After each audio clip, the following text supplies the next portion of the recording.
Yo, what's going on, guys? Welcome back to a brand new video. Thank you guys so much for tuning in. I really do appreciate it. And well, that sucked. That was a horrible freaking game. That was some of the worst basketball that I've seen the New York Knicks play under Tom Thibodeau, as the New York Knicks lose to the New Orleans Pelicans on the road, the final score being 96 to 87. The New York Knicks dropped to 1-2 on the season, their first winning coming against the Atlanta Hawks last night. This was a back-to-back, and obviously the first loss versus the Boston Celtics, and then the New Orleans Pelicans tonight. So that is how they are 1-2. But I'm not going to sugarcoat anything. There's probably a couple positives that you could point out. Mitchell Robinson played, I thought, very good basketball. RJ Barrett had some decent moments. There was some substitution issues when it came to Tom Thibodeau. And I'm saying there are issues because RJ would be in the flow of things and be our only source of offense, and then he subs him out of the game. And just like it seems like Tibbs doesn't know how to make adjustments or certain rotations or make the smart rotations and substitutions in certain situations within the flow of the game. It seems like he just has a piece of paper that he looks down at like, oh, at this time I'm going to take him out of the game. I don't care how the flow of the game is going. But this was a disappointing effort, just a sad game, and just very frustrating. And again, I understand it's a back-to-back. We went down to the wire versus the Atlanta Hawks last night, and there was going to be some fatigue. We were probably not going to shoot the three ball well in this game. They looked like they had dead legs at the end of that Atlanta Hawks game. You know, they're traveling. They're still on the road. And yeah, the Knicks didn't shoot it well. They only made 7 3-pointers in this game. Last night, they shot it excellent. They were very efficient. Even in the Celtics game, they were efficient. You had Dante DiVincenzo coming off the bench, hitting a few threes. RJ shot it efficiently, hitting a few threes. Jalen Brunson hit 8 threes. Randall hit a couple. Grimes hit a couple. A lot of people, when it came to personnel-wise for the New York Knicks or the players, were able to execute from beyond the arc. And the New York Knicks couldn't hit an open three to save their lives tonight. You know, there was just not consistent ball movement. It looked like the Knicks weren't prepared when it came to basketball IQ, reading certain angles out there on the floor to get to the hoop and execute, and they just weren't communicating well. Like, if you're not shooting the three ball well, fine, I understand you played last night, but you got to make sure that you put yourselves in the best position to win and that you come out with a certain level of intensity. Like, no, we're still here to win this game. This isn't a break of a game. And the New York Knicks looked like they were sleepwalking out there on the floor, and they were extremely undisciplined. They hurt themselves from the opening tip a couple minutes into this game when it came to one individual player, but most of the players as well for the Knicks. The Knicks only scored 12 points in that first quarter. The end of the first quarter, it was 26 to 12. 26 points allowing in the first quarter. Maybe you want to cut that down a little bit, but if you're able to score the basketball at a decent clip, 26 points isn't a lot in a first quarter, at least in my opinion. Obviously, context is everything. Is that a tough shot? Is he making life hell for that player individually offensively? But you have 12 points in the first quarter. You have 8 turnovers in the first quarter. You have more turnovers than made field goals. That is completely unacceptable. And I believe 4 or 5 of those turnovers came from Julius Randle in that first quarter. Julius Randle played bad basketball. I thought he played pretty well last night. I thought he was pretty active defensively. There were some times that there's miscommunications when someone would get an open dunk around the basket, if it was Capella, like off of it inbounds, or just not recognition or not good recognition when it comes to a cut. But it wasn't just happening to Julius Randle. I liked how Randle wasn't forcing anything offensively. He was distributing the rock. He had a damn near triple-double. I believe he was just 1 assist away from a triple-double. So I liked his approach. The defense is attracted on him. He's kicking out, but the Pelicans did a very good job clogging the lanes. And just Randle overall, though, was not disciplined. You cannot have 8 turnovers. That is extremely unacceptable. He didn't make a 3 as well. He was just awful. He was all out of control, all out of sorts. He wasn't in his head properly. Like, he didn't have a high basketball IQ in this game. He wasn't in his head properly. Just really making sure that he was on the same page with everyone, or just on the same page with himself. And just not just Julius Randle. There's times I'm like, we're turning the ball over at such a high, alarming rate, and we're still passing with one hand. Can we just fundamentally make a chest pass or fundamentally make a bounce pass? I don't know if I sound like an old head here. I'm only 19 years old, but it's just extremely frustrating. I'm like, are we not learning? Why are we trying to like fit a ball into a very tight window just down the court trying to outlet it? That makes no sense whatsoever. And the Pelicans are a team that thrives off of energy. Zion Williamson wants to get out and run. He hasn't played basketball in a long time. Obviously, he played the first game of the season, but last season, you know, he was barely out there on the basketball floor, so Zion's obviously going to be playing with tons of energy, which he did. He absolutely dominated this game in the paint. Brandon Ingram was able to elevate over any personnel for the New York Knicks. But having more turnovers and made field goals is unacceptable. It's really bad.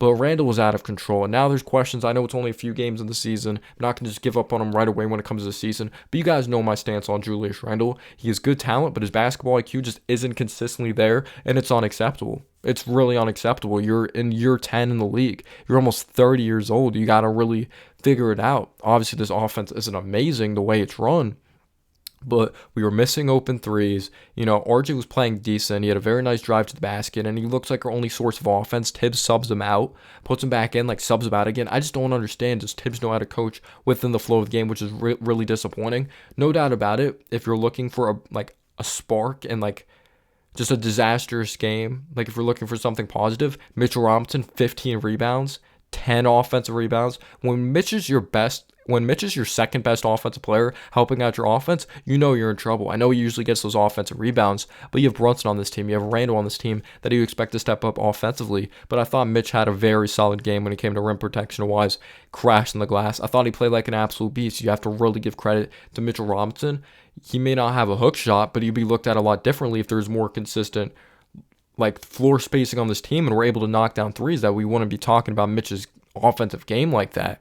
But I just didn't understand Tibbs' rotations with RJ or subbing him out, subbing him back in. I understand he needs rest at first, but then subbing him out again made no sense whatsoever. Again, 12 points in the first quarter, missing open threes. They really pressed Brunson. They trapped him, and Brunson didn't get a lot of shots off this game, and when he did, he wasn't able to capitalize on some quality looks. The Knicks at one point did make this competitive. We were down 19. We were able to cut it to a 6-point game, but it just felt there was the momentum. We were never able to build off of any momentum when we would go on a run. If it's a missed three, missed shot around the basket, we get blocked. The Pelicans come up with a steal. We had 19 turnovers in this game. We had 7 made threes. Brunson, your main guy, isn't stepping up consistently offensively. He's not efficient. He's not facilitating well. And I'm a Brunson guy, but he just wasn't tonight. Same thing with Randall. You can't just have RJ that performs. Quickly gave us a nice spark as well in that third quarter. But then he started to press a little bit, and then I thought he started to ball hog and not read the floor very well when RJ was open for a corner three. So just overall, there's just no togetherness. There was no good communication from this New York Knicks team. But it wasn't just us hurting ourselves. Zion Williamson killed us. When it looked like it was an awkward angle for Zion going to the basket, he just finishes with so much grace. And obviously he's the physicality, but he has amazing touch. And Zion was able to kill us. McCollum got a couple buckets early on in this game. Dante DiVincenzo, who I love when it comes to defensively. He didn't show up offensively in this basketball game. Came off of obviously having 16 points versus the Atlanta Hawks last night.